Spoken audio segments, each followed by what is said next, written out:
हमसाए और घर वाले और रिश्तेदार मुझे बताते थे कि वो तुम्हारी आशिक थी, तुम्हारी माँ नहीं थी सिर्फ। आपकी वालदा के इंतकाल को कितना अर्सा हो गया? 9 बरस बीत गए। तो उस वक्त ये जो जिस पीक पे आप इस वक्त हैं माशाल्लाह, उस वक्त करियर मुज़ाकरात में हमें उरूज पे होगा शायद? जी, मुज़ाकरात चल रहा था, नामालूम अफराद 1 भी आ चुकी थी। पहली इब्तदाई जो बड़ी कामयाबी, तो क्या जज्बात थे आपकी वालदा के? हम लोगों ने एक साथ, अगर मेरी याददाश्त मेरा साथ दे, तो नामालूम अफराद सिनेमा में देखी थी। तो फैसलाबाद में हमने देखी थी, मुझे याद है। वो ऐसे ऐसे करके देखती थी, स्क्रीन देखती थी और फिर मुझे देखती थी, and the pride on her face. किस मौके पे आपकी वालदा अल्लाह को प्यारी हुई? उसके बाद ज़िंदगी में किस मौके पे सबसे ज़्यादा माँ आपको, यकीनन 24 घंटे याद रहती हैं, आती हैं, मगर उतने कोई ऐसा मोमेंट जो बहुत ही शिद्दत से याद आई हो कि यार आज माँ होती? अम्मा कुछ फट ऐसे होंगे जेह्ड़े नहीं भरते, और मैं दुआ करता हूँ कि ये ज़ख्म कभी ना भरे। मैं चाहता हूँ कि ये रिश्ता रहे इसमें से लहू, क्योंकि अगर ये भी भर गया तो मेरे पास कुछ रहेगा नहीं। मैं बहुत ज़्यादा ही मैं बड़ा फैमिली ओरिएंटेड सा आदमी हूँ, और मेरे पास काम ख़त्म होने के बाद घर की तरफ भागने के लिए जो वजूहात हैं उनमें से एक वजह कम हो गई। फिर मेरे मामू, मेरे जो उस्ताद भी थे, वो मेरे दोस्त भी थे, उनका भी इंतकाल हो गया। तो इन हाथों ने बहुत से लोग रुखसत कर दिए, मगर उनमें सबसे भारी जो जनाजा था, एक तो वो मेरी साहबजादी का था, अल्लाह, एक माँ की, एक हफ्ता और एक माँ की। उसके बाद फिर जब अम्मा भी चली गई तो फिर मेरे ख्याल में अब अगर लोग मुझसे पूछें कि आप अभी भी, अगर लोग मुझसे हैरत करते हैं कि आप ज़्यादा हंसते नहीं हैं या ज़्यादा बात नहीं करते, तो मेरे नहीं ख्याल कि किसी, अगर कोई मेरे माजी को या मुझे जानता है तो मेरा नहीं ख्याल कि वो उसे हैरत करनी चाहिए इस बात पे कि मैं जब आम जिंदगी में कहीं बैठा हूँ या मिला हूँ उनको, तो मैं खामोश हूँ या मैं उदास हूँ। मैं अपने बारे में कहा करता हूँ कि अगर मैं उदास हूँ तो मान लीजिए कि मैं ठीक हूँ, अगर मैं खुश हूँ तो परेशान होने की बात है कि ये खुश क्यों है, इतना क्या छुपा रहा है ये।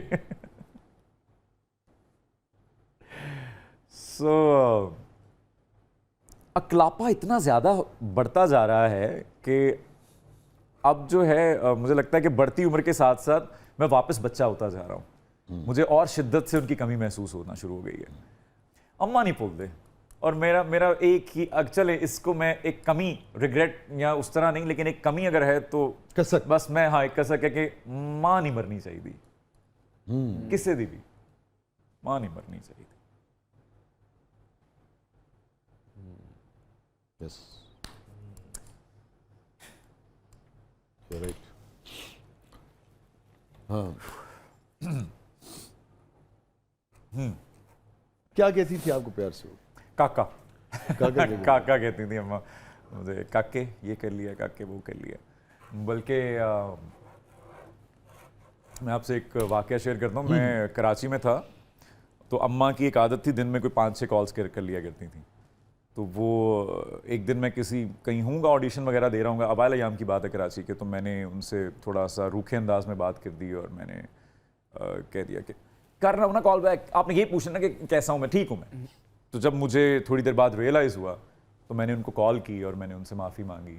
वो रो पड़ी और फिर उन्होंने कहा कि नहीं करके क्या हो गया, ठीक है मैं समझ रही हूँ, हाँ ये काम वाम। तो उसके बाद जब वो कॉल बंद हुई तो एक गाने की आमद हुई, और वो था, और बहुत से लोगों को लगता है कि शायद वो किसी लड़की से मंसूब है, या शायर या सिंगर जो होते हैं वो सिर्फ लड़कियों के लिए लिखते हैं, लेकिन वो गाना था, सजना क्यों मेरे नल रुखा रुखा बोल नहीं, वाह वाह, रुखा रुखा बोल नहीं, अखियां ने माणियां नू हंजुआं च रोल नहीं, रुखा रुखा बोल नहीं, रुखा रुखा बोल नहीं। सो ये गाना मेरी अम्मा से मंसूब है। बुनियादी तौर पर आपने अपनी वालदा के लिखा और एक तरह से उनका पॉइंट ऑफ व्यू है, उनके पॉइंट ऑफ व्यू से, उनके पॉइंट ऑफ व्यू से है। सबसे गमगीन लम्हा आपकी ज़िंदगी का? मैं दुबई में था और हम स्टाइल अवार्ड्स की होस्टिंग कर रहा था मैं, और मैं दुबई से जब लौटा तो अम्मा बीमार थी ऑलरेडी, और उसके अगले दिन अम्मा का इंतकाल हुआ। तो ऐसे लगा मुझे जैसे कि वो मेरा इंतज़ार कर रही थी, और एक्चुअली अल्लाह ने वो वक्त ऐसा वो जोड़ा कि अम्मा ने एक्चुअली, मैं ऐसे ही बैठा हुआ था और अम्मा ने बिल्कुल मेरे हाथ में दम तोड़ा। अम्मा ऐसे उस तरफ मुंह था और उनको अटैक हो गया, और वो उन्होंने पलट के एक बार मेरी तरफ देखा। वो आखिरी आई कांटेक्ट है मेरा और मेरी माँ का। बस यही बात। अम्मा ने पलट के मेरी तरफ सिर्फ देखा और उनकी आंखों में वो पैगाम, तो उसके बाद मैं चुप कर गया था। उनकी आंखों में वो था कि नहीं मौसम, अब नहीं, अब बस। उसके बाद जो मैं चुप हुआ हूँ, मेरे ख्याल में वो चुप जो है वो अंदर रह गई है। अब कोई बात जो अब आप सोचते हो, या ज़िंदगी में बाज़ों का झिझक होती है, बाज़ों का दूरी होती है वालदा से या किसी भी रिश्ते से, किसी भी शख्स से, आप न कह पाए हों, आपको लगता है कि यार मैं कहूँ, या वालदा अगर आज हों तो आज ये कहूँ, आप हैं और कैमरा है। अम्मा, आई विश कि मैं आपको ज़्यादा वक्त दे पाता। मैं शायद अपना फ्यूचर बनाने चला गया कराची। मैंने पीछे बहुत सी खुशियाँ, बहुत से गम नहीं आपके साथ गुजारे। मुझे वहाँ होना चाहिए था, मैं ही इकलौता बेटा था आपका। मैं हर बार जाता था फैसलाबाद जब भी, तो मैं आपको पहले से ज़्यादा बूढ़ा हुआ देखता था, आपके चेहरे पे पहले से ज़्यादा झुर्रियाँ देखता था, आपके हाथ कपकपाते देखता था, आपके सर में बढ़ती चांदी देखता था, आपकी खांसी, आपकी बीमारी बढ़ते देखता था। पूरी पूरी रात खांसती थी आप।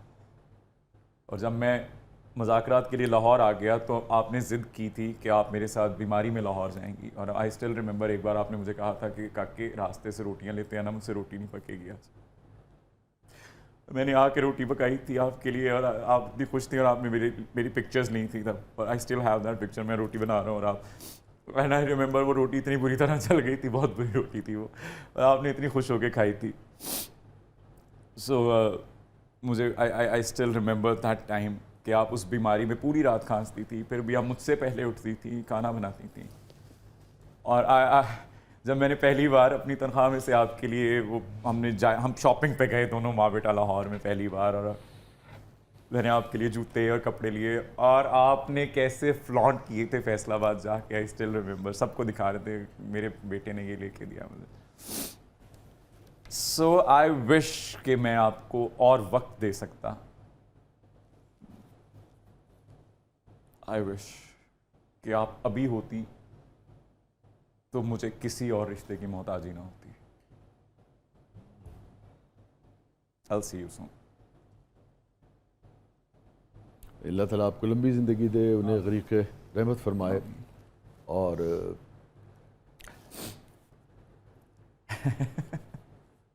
Life is like that. Oh yes, life happens. अभी आपने अखलाक़े का जिक्र किया, अगेन मैं किसी तफसील में नहीं जा रहा, मगर ज़िंदगी है, किसी भी वजह से, किसी की भी गलती की वजह से आपका अगर एक्सीडेंट हो जाए तो ना आप गाड़ी चलाना छोड़ते हैं, ना फुटपाथ पे चलना छोड़ देते हैं। नए रिश्ते आपने खुद नहीं बनाए, या बन नहीं पाए, या आप बनाना नहीं चाह रहे, या उसकी हिम्मत नहीं बन पड़ रही? I think I'm healed now, and I'm all set to fall in love again. I'm all set to. Okay, I was afraid. I had trust issues. लेकिन अच्छी खबर ये है, अच्छी खबर ये है कि now I'm healed. अगलापा दूर करने के लिए तैयार तो I'm हूं। healed. I'm ready. By nature, I'm a lover. Basically, I am a lover. I'm a giver.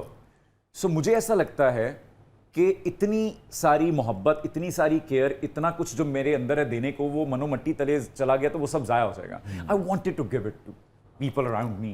वो फिर चाहे मेरे भांजे भांजियां हैं, मेरे घर वाले लोग हैं, मेरे करीबी लोग हैं जिन्हें मैं जानता हूँ। इन्ना कुछ है तो मैनू आई लव यू कह दे यार। मैनू बहुत जरूरत है, मेरी बहुत जरूरत है।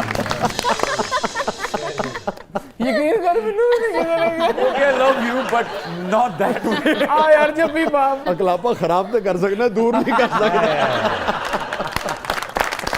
लव यू मसनवाज। I love you too, man. यार So, सलामत रहो, खुशी के नोट पे क्लोजिंग। मैं क्लोजिंग में, बल्कि आपकी इजाजत हो तो मैं जिसारत करूं एक आपको नहीं गजल प्लीज, सुनाने। अरे प्लीज प्लीज प्लीज, हम तो करते ही शेर पे इख्तिताम। अरे वाह, तो बस फिर इजाजत, बिस्मिल्लाह। इजाजत बिस्मिल्लाह। प्लीज प्लीज प्लीज बताओ।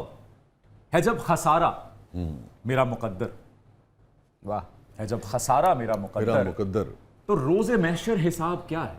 आहा, आहा। जो प्यार करता है मां से ज्यादा, तो बेशक। उस खुदा का अजाब क्या है? वाह वाह वाह वाह। जो प्यार करता है क्या बात। मां से ज्यादा, तो उस खुदा का अजाब क्या है? भाई भटक गया हूं, कोई बताए। वाह, गुनाह क्या है, सवाब सवाब क्या है? बस भाई है कोई पागल? अब ये जो अभी आप बात कर रहे थे अकलापा दूर करने की, उस के है कोई पागल जो हल करेगा? है कोई पागल जो